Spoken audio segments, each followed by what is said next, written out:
রোববার সকালে রাস্তায় কুড়িয়ে পাওয়া নবজাতকটি শেষ পর্যন্ত মারা গেছে। সারা রাত মৃত্যুর সাথে লড়াই করে হাসপাতালে শেষ নিঃশ্বাস ত্যাগ করে সে।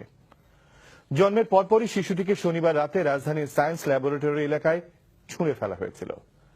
ডাক্তাররা বলছেন, উঁচু কোনো জায়গা থেকে নিচে ফেলে দেওয়ার কারণে শরীরে প্রচুর রক্তক্ষরণই কেড়ে নেয় তার জীবন। আরো শুনুন বদরুদ্দোজা বাবুর কাছে।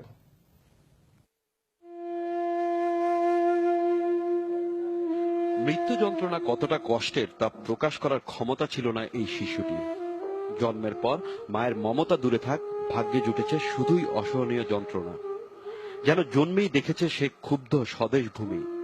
শীতের এক রাত কেটেছে রাস্তায়, পরের রাত হাসপাতালে মৃত্যুর সাথে লড়ে চলে গেছে সে চিরদিনের মতো। শিশুটির এই ছবি রোববারের, মৃত্যুর কয়েক ঘন্টা আগের।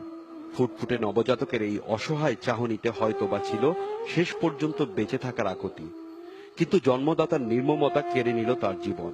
প্রচুর রক্তক্ষরণ হয়েছে নাভি দিয়ে, বাচ্চা পেল হয়ে সাদা ফেকেছে। এখানে আপনি দেখতে পারবেন যে এখানে ফ্র্যাকচার হয়ে আছে।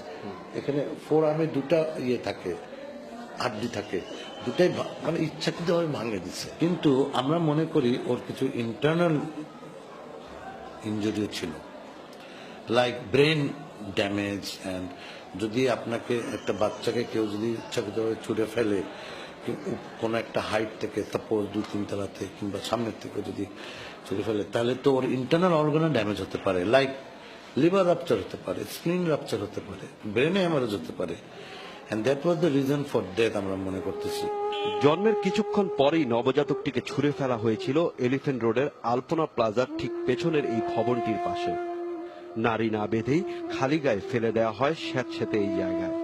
কনকনে শীতে ছটফট করতে থাকা শিশুটির চিৎকার শুনেছে আশেপাশের মানুষও।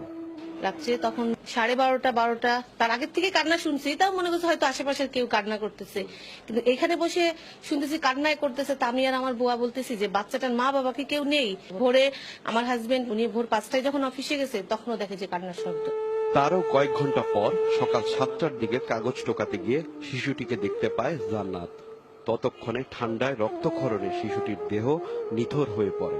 মনে করছি ভূতল এরম মনে করে তার এই এখন খারইছি খাইতো না কত ছায়া দেহি যেন মানুষ ইয়া দে বাচ্চাটা তোর উদাম উহুরো না ছিল, গা রক্ত ছিল এই যে এখন একটু, আর এই কুকসি দিয়ে ছিল এই, আর এখানটা চলাই গেছে। আর এই যে বার্দাটা, এই বার্দাটা কালো হয়ে গেছে গা। শিশুটিকে নিয়ে কি করবে এখন, এমন দ্বিধাদ্বন্দ্বে যখন জান্নাত, তখন পাশ দিয়ে হেঁটে যাওয়া পারুর রহমান এগিয়ে আসেন। মমতায় বুকে তুলে নেন শিশুটিকে, দ্রুত নিয়ে যান হাসপাতালে। পরিচয় দেন নিজের সন্তান বলেই, কিন্তু এই মায়ের শত মমতা হেরে যায় গর্ভধারিণী মায়ের অবহেলার কাছে। এই যে মা, একটা মা একটা সমাজের কাছে হেরে গেল। একটা মাতৃত্ব যে কত বড়, কত মা আছে মা হইতে পারে না, সে মা হইয়াও সে বাচ্চাটাকে ওইভাবে শেষ করে দিল নিজের হাতে। এটা কার জন্য? একটা সমাজের জন্য। থানায় মামলা হয়েছে, কাটাছেঁড়া করা হবে তুলতুলে এই শরীর। তারপর পারুর রহমান তাকে শুইয়ে দেবেন আজিমপুর কবরস্থানে। কিন্তু তার এই মৃত্যু প্রশ্ন ছুড়ে গেছে সমাজের কাছে। কি দোষ ছিল তার, কেন এই নির্মমতা? বদরুদ্দোজা বাবু, NTV নিউজ, ঢাকা।